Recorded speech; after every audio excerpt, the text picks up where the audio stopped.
Stop wasting time on those stupid ideas, my relatives laughed at the dinner table. My Uncle Magnus slammed his beer down harder than necessary. Kid's never gonna amount to nothing.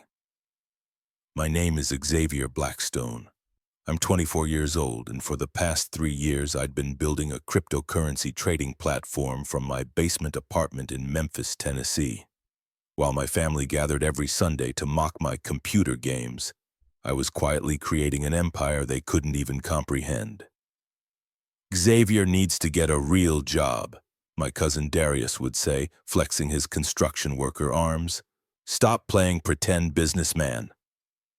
My father, Cornelius Blackstone, owned the largest auto repair chain in Tennessee. 5 locations, 60 employees, and a reputation built over 30 years of grease-stained success. He measured worth in calloused hands and practical skills. "You think clicking buttons makes you money?" he'd ask, walking past my setup of monitors and servers. "Real men fix things with their hands." Each insult just made me code harder.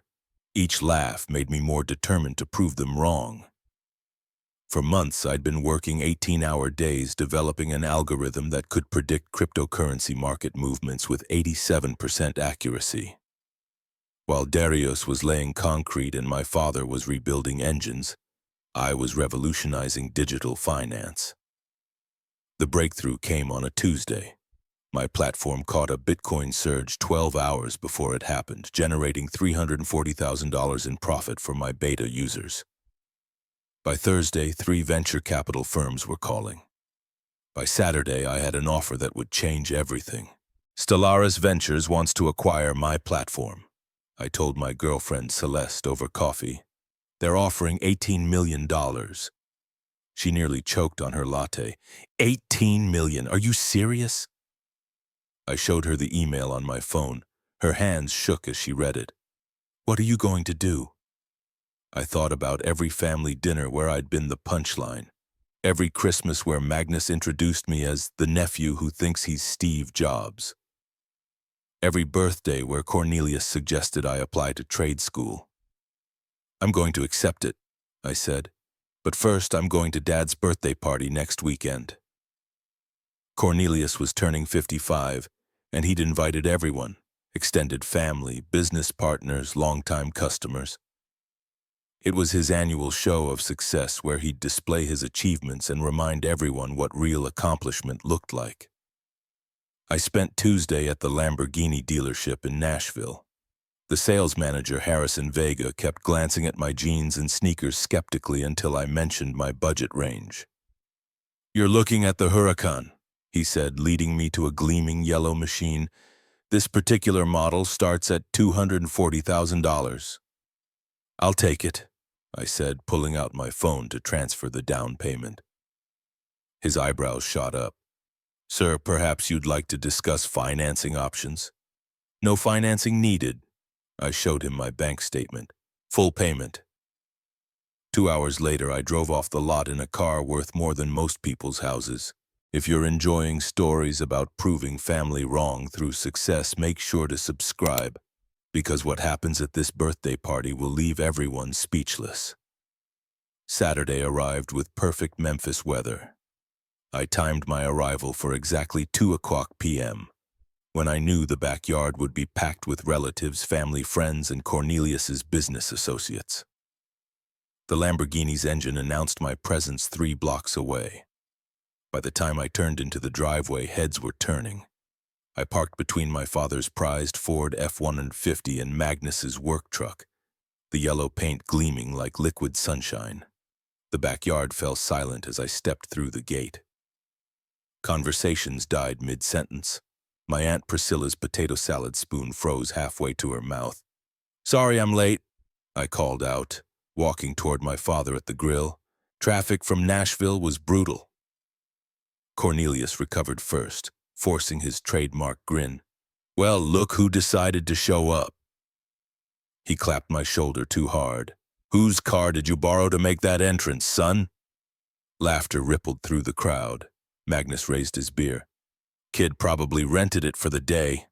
"I didn't borrow it," I said quietly, pulling the title from my jacket. It's mine. Bought it Tuesday. The laughter stopped. Cornelius took the document, his face changing as he read. He folded it carefully and handed it back.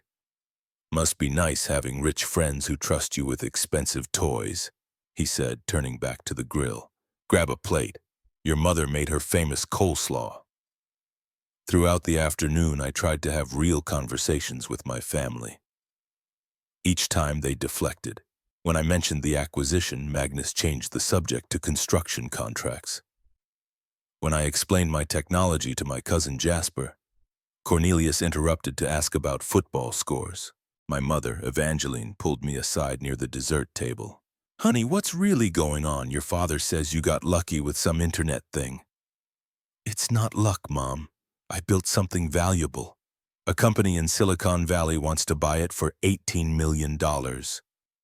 Her eyes widened. 18 million? The papers are signed. The money transfers Monday. She hugged me tightly. I always knew you were special, but your father, he'll never accept it, I finished. After most guests left, I found Cornelius in his garage office, surrounded by invoices and repair orders like always. Dad, we need to talk about what's happening with my business. He didn't look up. There's nothing to talk about. You got lucky with some computer nonsense. Don't let it go to your head. 18 million isn't luck. Finally, he met my eyes. You know what built this family? 40 years of real work, not sitting in a basement making up numbers on screens. He pointed to a framed photo of his first repair shop. That's actual success. Something you can touch. Something that helps people. What I built helps people too. Does it? He leaned forward. Let me tell you something, Xavier. I've seen your type before. Flash-in-the-pan success. You'll blow through that money in 2 years, and those Silicon Valley sharks will move on to the next shiny toy. Then where will you be? I didn't answer. You'll be right back here, he continued, asking for a job at one of my shops, and I'll have to explain to everyone why my son couldn't make it in the real world. I left without another word. The next morning, my mother called. Your father's been telling everyone your deal fell through. He said you made up the whole story to show off. Something cold settled in my chest. Over the next week, word spread through our family network. Magnus told his construction crew I was in legal trouble. Darius informed our cousins I'd rented the Lamborghini with borrowed money. Jasper posted on social media about wannabe entrepreneurs who lie about their success. My father even called Harrison Vega at the dealership, claiming I'd used stolen credit cards. Harrison had to explain to him that the transaction was legitimate and completed. Your own family is trying to sabotage your reputation, Celeste said when I told her. Why are they doing this? I thought about it for days before the answer came to me. It wasn't just that they couldn't believe in my success. It was that my success challenged everything they'd built their identities around. If a kid with a computer could make $18 million, what did that say about their 40 years of manual labor? If technology could create more wealth in 3 years than they'd accumulated in lifetime careers, where did that leave them? They weren't just rejecting my achievement. They were protecting their worldview. That's when I decided to do something that would change everything. I called Evangeline the following Tuesday. Mom, I need you to help me plan something for next month's family reunion. What kind of something? I want to make an announcement about the future of our family. The annual Blackstone family reunion was held at Riverside Park every August. 3 generations gathered for barbecue, games, and the inevitable arguments about politics and money. This year, 67 family members would attend. I spent the morning setting up a small stage area with a microphone and projector screen. When people asked what it was for, I just said I had something to share. At 3:00 p.m., I called everyone together. I know some of you have questions about what I've been doing the past few years, I began, looking directly at Cornelius, and I know there have been rumors about my business and my success. Magnus shouted from the back, "Here comes another tall tale!" I clicked to my first slide, a screenshot of the Stellaris Ventures acquisition agreement, signed and notarized. This is the contract where Stellaris Ventures purchased my cryptocurrency platform for $18.2 million. The deal closed last Monday. Murmurs rippled through the crowd. Several people pulled out phones to take pictures of the screen. But I didn't ask you here to brag about money, I continued. I asked you here because I want to invest in something more important, our family.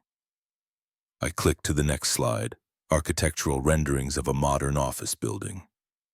I'm opening a technology incubator in Memphis, Blackstone Innovation Center. It'll provide workspace, funding, and mentorship for young entrepreneurs who want to build the future without leaving Tennessee. The crowd was silent now, really listening. And I'm starting with family. Anyone here who has a business idea, an invention, or a dream they want to pursue can apply for funding and support through the Blackstone Foundation.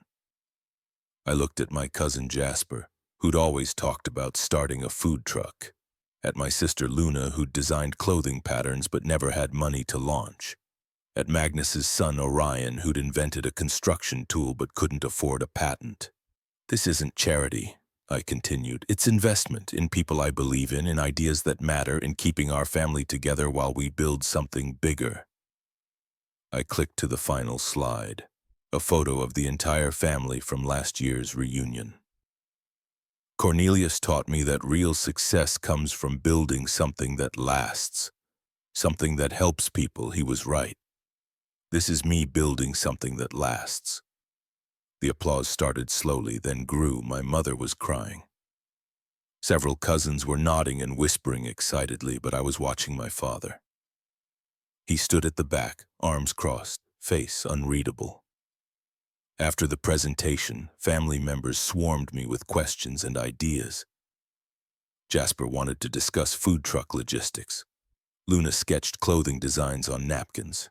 Even Magnus approached, though he pretended to be casual about it. So this foundation thing, he said. What if someone had an idea for improving construction equipment? An hour later, I found Cornelius sitting alone at a picnic table staring at the river.